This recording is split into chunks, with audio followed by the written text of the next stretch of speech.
டிவிக்கு எம்எல்ஏ ஒருத்தர்கிட்ட நாங்க உனக்கு 35 கோடி தரோம், நாங்க சொல்றதை மட்டும் நீங்க செஞ்சா போதும் அப்படின்னு பேரம் பேசியிருக்காங்க ஒரு குரூப். யார் அந்த குரூப், எந்த எம்எல்ஏ கிட்ட பேரம் பேசினாங்க, இது எப்படி மக்கள் மத்தியில தெரிஞ்சு அப்படிங்கிற ஒரு டீடைல்டான வீடியோ தான் அந்த வீடியோ இருக்க போகுது. வீடியோ ஃபுல்லா பாருங்க, என்ன நடந்துச்சு அப்படிங்கிறத டீடைலா எக்ஸ்பிளைன் பண்றேன். வணக்கம், நான் ஆனந்த்.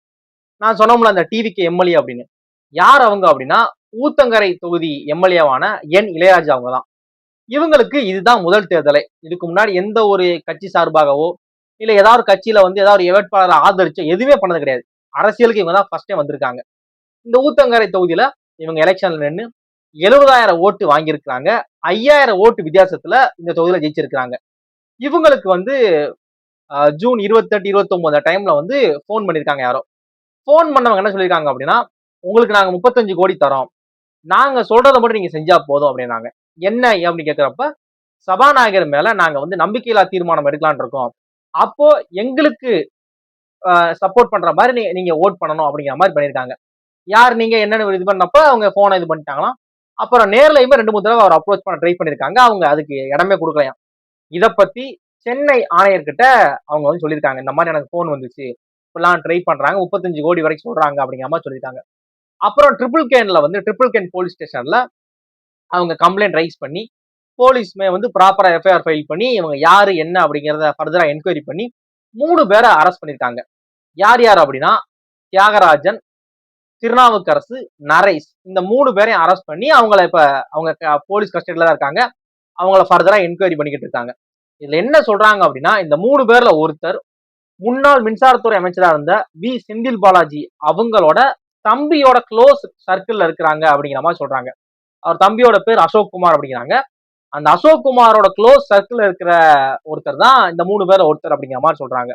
அப்போ இது ஒருவேளை டிஎம்கேவோட வேலையா இருக்குமோ அப்படிங்கிற மாதிரி ஒரு பக்கம் போகுது. இப்படிலாம் நிறைய ஆங்கிள் ஃபர்தரா என்கொயரி நடந்துகிட்டு இருக்கு. இப்போ வந்து என்கொயரி நடந்துகிட்டு இருக்கு. இந்த 3 அரெஸ்ட் பண்ணிட்டாங்க.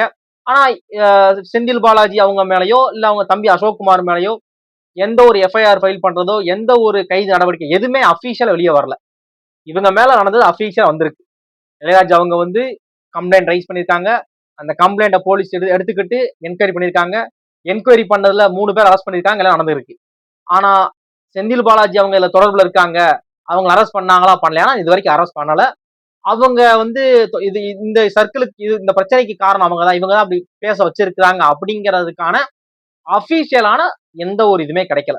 ஒரு ஆதார எவிடன்ஸ் எதுவுமே இல்லை. இப்படி ஒரு டாக் இருக்கு. இப்ப க்ளோஸ் சர்க்கிள்னா அவர் மூலியமா பண்ணிருப்பாங்க அப்படிங்கிற மாதிரி பேசுறாங்க. ஓகேவா? இது போக நிறைய பேர் என்ன சொல்ற சோசியல் மீடியால பாத்தீங்க அப்படின்னா நிறைய எம்எல்ஏ இப்போ வந்து அமைச்சர் இருக்கக்கூடிய கால்நடை பராமரிப்புத்துறை அமைச்சர் கமலி அவங்க என்ன சொல்றாங்க அப்படின்னா, அவங்களுமே என்கிட்டையும் பேரம் பேசினாங்க, எலெக்ஷனுக்கு அப்புறம் ரிசல்ட்டுக்கு அப்புறம் என்கிட்ட பேரம் பேசினாங்க அப்படின்னு மாதிரி சொல்றாங்க. பொன்னாகரம் தொகுதி எம்எல்ஏ அவங்க கிட்டையும் பேரம் பேசினா சொல்லி நிறைய எம்எல்ஏக்கள் இந்த மாதிரி பேரம் பேசின மாதிரி டாக் போய்கிட்டு இருக்கு. ஆனா அபிஷியலா கம்ப்ளைண்ட் ரைஸ் பண்ணது என் இளையராஜா அவங்க மட்டும்தான். அவங்க தான் என்கிட்ட பேசினாங்க, அதுக்கு நான் வந்து சாட்சி அப்படின்னு சொல்லி அவங்க கம்ப்ளைண்ட் ரைஸ் பண்ணிருக்காங்க.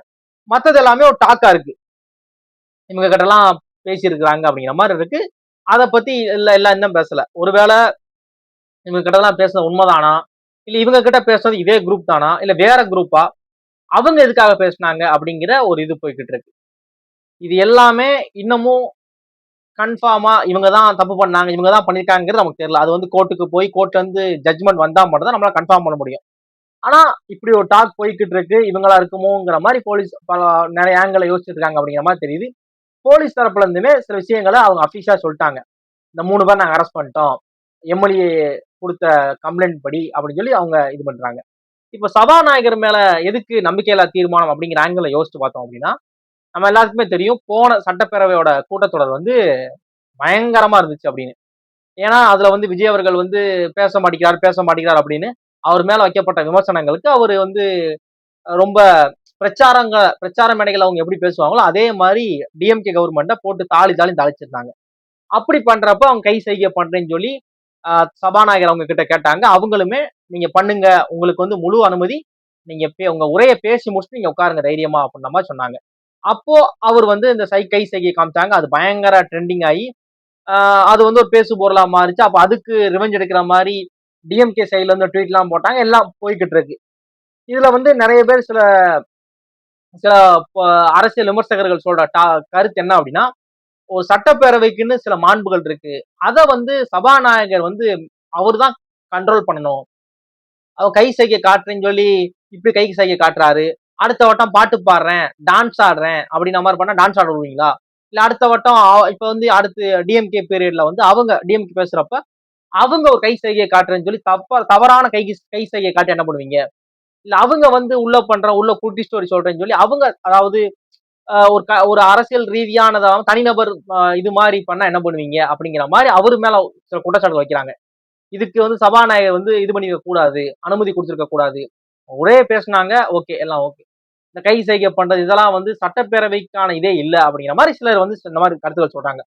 அப்போ ஒருவேளை அடுத்த சட்டப்பேரவை கூட்டத்தொடர்ல சபாநாயகர் மேல நம்பிக்கையில்லா தீர்மானம் கொண்டு வர போறாங்களா? அப்படிங்கிற ஒரு கேள்வி வருது. ஏன்னா இப்படி ஒரு பிரச்சனை எழுந்திருக்கனால. ஏன்னா ஆல்ரெடி சபாநாயகர் மேல இந்த மாரி அவங்க பண்ண செயலுக்கு வந்து ஒரு இது இருக்கு. அதனால இப்படி இருக்க வாய்ப்பு இருக்குமோ? அப்படிங்கிற மாரி சில இது போய்க்கிட்டு இருக்கு.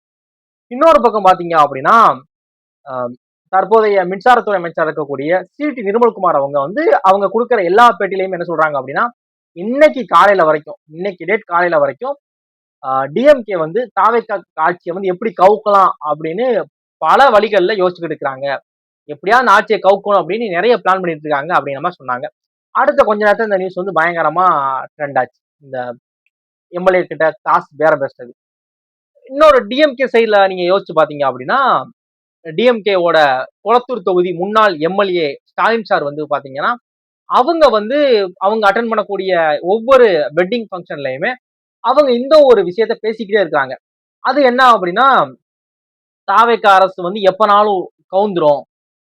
டிஎம்கே தான் ஆட்சி அமைக்க போறோம். அந்த ஆங்கிள் தாவேகா அரசு வந்து எப்பனாலும் கவுர போகுது. நம்மளோட தயவுல தான் அவங்க ஆட்சி அமைச்சிருக்காங்க. நம்மளோட தோழமை கட்சிகளோட இதெல்லாம் ஆட்சி அமைச்சிருக்காங்க. கண்டிப்பா பாருங்க. அது எப்பனாலும் ஆட்சி கவுந்துரும். கூடிய சீக்கிரத்துல டிஎம்கே ஆட்சி பிடிக்கும். இப்படிங்கிற மாதிரி பேசிட்டு இருக்காங்க. அப்போ ஒருவேளை இது எல்லாமே இதோட லிங்க் பண்ணணுமா? இந்த டாட்ஸ் எல்லாம் கனெக்ட் பண்றப்ப ஒருவேளை இருக்குமோ? அப்படிங்கிற மாதிரி ஒரு கேள்வி வருது. இது உண்மையா? அதுக்கான ஆதாரம் இருக்கானா? இது வரைக்கும் இல்ல. ஓகேவா? ஆனா டாட்ஸ கனெக்ட் பண்ணி பார்த்தா, அப்ப இந்த ஒரு விஷயம் பேசிக்கிட்டு இருக்காங்க. அண்டர் கிரவுண்ட்ல அப்படி ஒண்ணு போய்க்கிட்டு இருக்கு அப்படிங்கறனாலதான் முன்னாள் எம்எல்ஏ ஸ்டாலின் சார் வந்து இவ்வளவு கான்பிடண்டா ஒரு விஷயத்த ஸ்டேட்மெண்ட் வைக்கிறாங்களா? அப்படிங்கிற ஒரு கேள்வி வருது. இது யோசிச்சும் பார்த்தா இருக்குமோ? அப்படிங்கிற மாதிரி யோசிக்க தோணுது. இது எந்த அளவு உண்மை என்னன்னு தெரியல. இன்னும் இந்த கேஸ்ல யார் யார் கலந்து யார் யாரு இருக்கிறாங்க அப்படிங்கறதும் தெரியல. ஏன்னா ஒரு ஒரு 3 பேர் இது பண்றாங்க. அந்த 3 பேர்ல ஒருத்தர் வந்து முன்னாள் அமைச்சரோட க்ளோஸ் ரிலேஷனுக்குள்ள ஒருத்தரா இருக்கிறாங்க அப்படிங்கிற மாதிரி சொல்றாங்க. அது போக நிறைய எம்எல்ஏக்கள் இப்ப இருக்கக்கூடிய தற்போதைய தாவேகா எம்எல்ஏ நிறைய பேரை வந்து இந்த மாதிரி பேரம் பேசியிருக்காங்க, காசு கொடுத்து வாங்க ட்ரை பண்ணிருக்காங்க அப்படிங்கிற மாதிரி ஒரு இது போய்கிட்டு இருக்கு. இது எந்த கட்சின்னு தெரியல. இது வரைக்கும் அபிஷியலா இந்த கட்சி தான் அப்படிங்கிற அதிகாரப்பூர்வமா சொல்றதுக்கான எந்த ஒரு எவிடன்ஸுமே கிடைக்கல. அப்படிங்கிறப்ப யார் என்னன்னு தெரியல. ஆனா இப்படி ஒண்ணு போய்கிட்டு இருக்கு அப்படிங்கிறது மட்டும் தெரியுது. அதுக்கேற்ற பிரச்சனைகள் போய்கிட்டு இருக்கு.